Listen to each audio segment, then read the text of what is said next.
Selamat datang di Pojok Santai. Sebelum Anda mendengarkan audiobook ini, kami menginformasikan bahwa channel ini adalah review audio dari buku yang ada di Indonesia. Untuk membaca keseluruhan buku ini, kami menyarankan membeli buku aslinya di toko buku kesayangan Anda, baik offline maupun online. Keberadaan channel ini dimaksudkan untuk membantu Anda mendapatkan pengetahuan dari buku-buku kesayangan Anda. Jangan lupa untuk subscribe, like, dan komen. Selamat datang di Pojok Santai, channel khusus yang membahas komik dan novel dengan cara asyik. Seorang nenek bungkuk yang terkenal di dunia persilatan dengan nama Nenek Rambut Putih tiba-tiba saja datang dan hendak merampas lukisan milik pelukis tua. Apakah akan terjadi pertarungan di antara mereka? Yuk, langsung saja disimak video kali ini.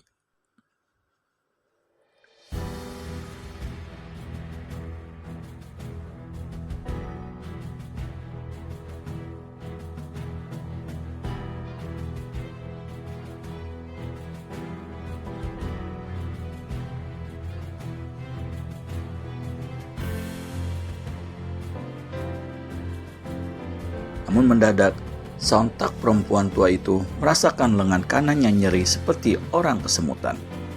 Ternyata si orang tua telah melepaskan satu sentilan ujung jari ke arahnya. Oh, jadi kau punya ilmu yang diandalkan, ha? Lengking nenek rambut putih. Tanpa sungkan-sungkan lagi, dia segera menyerang. Maka, untuk kesekian kalinya, di jalan menikung yang sempit itu, terjadi lagi pertempuran. Kini lebih seru dari pertempuran antara si orang tua dengan iblis gemuk sebelumnya. 10 jurus berlalu sangat cepat. Tubuh kedua orang yang bertempur boleh dikatakan lenyap dan berubah menjadi bayang-bayang. Batu-batu kerikil berhamburan, debu jalan berterbangan. Wiro Sableng memperhatikan dengan mata tak berkedip. Nenek rambut putih gerakannya sangat gesit. Setiap pukulan atau tendangan yang dilancarkannya hebat luar biasa, serta mendatangkan angin yang bersiuran. Tapi lawannya juga tak kalah hebat. Malah, sesudah lewat 10 jurus, nenek rambut putih berhasil didesaknya ke tepi jurang. Perempuan tua, jika kau tak mau tinggalkan tempat ini secara baik-baik, pasti riwayatmu akan tamat di dasar jurang sana. Nenek rambut putih kertakan rahang-rahangnya. Dia melompat ke sebuah batu datar dan dari sini lancarkan satu tendangan ganas. Wuss! Lawannya berkelit gesit ke samping. Akibatnya, tendangan itu melanda sebuah batu di hadapan nenek rambut putih. Batu itu hancur berkeping-keping. Si orang tua, badan jerangkung, terkejut melihat hal ini. Rupa-rupanya, lawan benar-benar inginkan jiwanya. Maka segera dirubah permainan silatnya. Dalam sekejap saja, tubuhnya lenyap dan membuat nenek rambut putih kebingungan sendiri. Prat! Si nenek tersurut mundur. Pakaiannya di pinggang robek besar dan kulit badannya terasa dingin. Sedang di hadapannya manusia menjadi lawannya tertawa-tawa dan menegur. Kita tak ada permusuhan. Sebaiknya lekas tinggalkan tempat ini. Tenggorokan nenek rambut putih kelihatan turun naik. Kegemasan nyata sekali terlihat pada parasnya yang tua keriputan. Dia menyadari bahwa manusia itu bukan tandingannya. Meski demikian, untuk menutupi rasa malunya, nenek rambut putih berkata, "Sayang, aku tengah mencari 2 orang sahabatku. Kalau tidak, sampai 1000 jurus pun aku akan ladeni kau." Si orang tua ganda tertawa. "Permusuhan tanpa alasan bisa dicari," sautnya. "Berlalulah."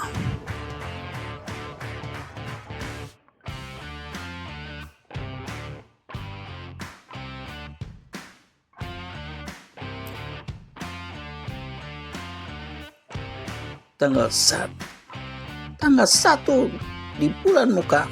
Lukisan itu harus sudah kau sampaikan ke Gunung Sumpang. Kalau tidak, aku dan kawan-kawan tak akan memberi ampun padamu, orang tua. Aku tidak punya kesalahan apa-apa padamu. Perlu apa minta ampun segala? Menyauti si orang tua. Tapi si nenek rambut putih telah berkelebat dan menghilang dari tempat itu. Baru saja nenek rambut putih lenyap di balik tikungan sebelah kanan, maka dari tikungan sebelah kiri terdengar seruan nyaring. Orang tua, aku datang untuk menagih jiwamu. Ternyata yang datang bukan lain daripada iblis gemuk yang tadi telah bertempur dengan si orang tua berbadan kurus. Kali ini dia datang bukan sendirian, tapi bersama seorang laki-laki berbadan tinggi yang kurus luar biasa, lebih kurus dari si orang tua sendiri. Keadaan tubuhnya serta tampangnya mengerikan, persis seperti jerangkong hidup. Seperti iblis gemuk, manusia ini pun mengucir ke atas rambutnya yang gondrong. Dan dia bukan lain daripada iblis kurus, kakak kandung dan kakak seperguruan iblis gemuk. Iblis kurus memang memiliki ilmu kepandaian yang jauh lebih tinggi daripada iblis gemuk. Karena itulah, iblis gemuk telah mencari kakaknya di kaki gunung dan membawanya ke tempat si orang tua, melanjutkan pertempuran yang telah terjadi sebelumnya. Si orang tua yang tadi sudah hendak mencangkung untuk melanjutkan pekerjaannya, mendengar suara seruan nyaring itu segera berdiri. Kau betul-betul datang menepati janji, iblis gemuk, kata si orang tua sambil melirik pada iblis kurus. Iblis kurus memandang mencemooh. Adikku, apakah ini manusianya yang telah berani turunkan tangan lancang terhadapmu? Betul, memang dia, Bang.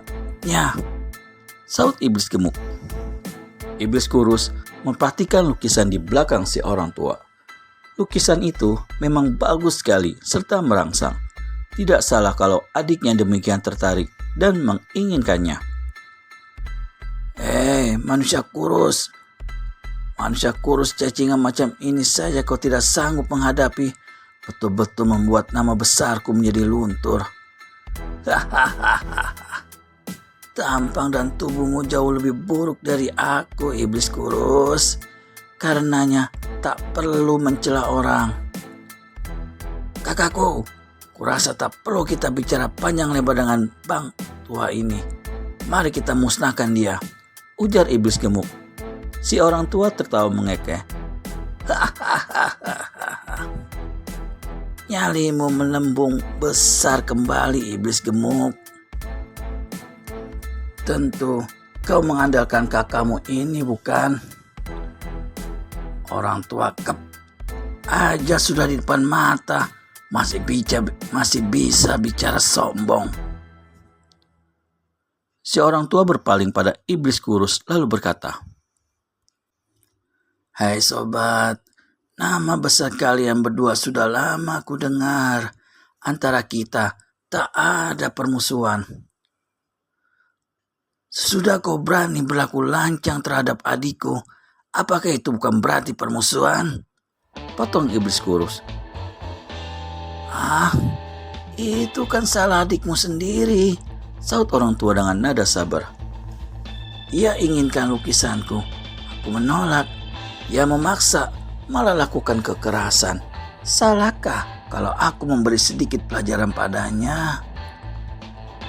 Tapi tidak ada seorang pun yang boleh turun tangan seenaknya terhadap dua iblis dari selatan, tukas iblis gemuk. Si orang tua tertawa mengejek.